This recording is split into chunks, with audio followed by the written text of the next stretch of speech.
The final video in this short series about active filters concerns the joint bass and treble Baxandall tone control that we looked at earlier. This is the circuit. It has 2 poles and 2 zeros in its frequency response.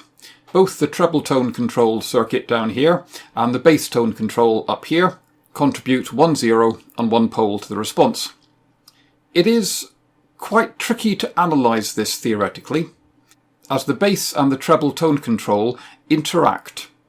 You can work out some approximate expressions for the positions of the poles and the zeros if you assume that the breakpoints of the bass tone control poles and zeros are both always significantly lower than the breakpoints of the treble tone controls, zeros and poles. And if you do that, you can assume that this capacitor here has effectively a 0 value when determining the response of the circuit at high frequencies, and this capacitor here has effectively an infinite impedance when determining the response of the circuit at low frequencies. But it's still quite a tricky calculation to do, and in most real versions of this circuit, the approximation that the bass and the treble frequencies can be separated in this way is not a particularly good one.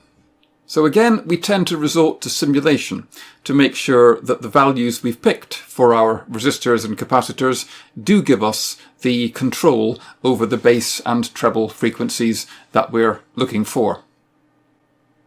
In this case, our bass tone control doesn't affect frequencies above 1 kHz very much, but does make a significant difference to all frequencies below a few hundred hertz.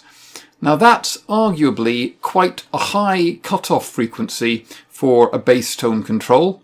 If we wanted the bass tone control to only affect frequencies at a much lower frequency than this, then we could do it just by increasing this capacitor.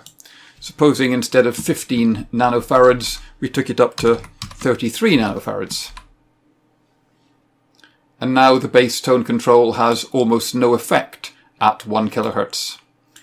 If we wanted a sub-bass tone control, we could even take it up to 100 nanofarads, and then the bass tone control is only affecting frequencies below a couple of hundred hertz.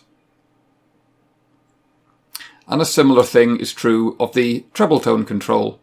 The moment it's set up so that any frequency above a kilohertz or so is affected, but if we wanted to increase the minimum frequency at which this has an effect, we just have to reduce this capacitor. Perhaps take it down to 100 picofarads, and then it would be only very high frequencies, above 6 or 7 kilohertz, that would see a significant difference in their performance. There also do exist versions of the Baxandall tone control circuits which will give you a bandpass filter characteristic as well, divide up the frequencies into bass, mid and treble, and allow you to control each of these 3 bands separately.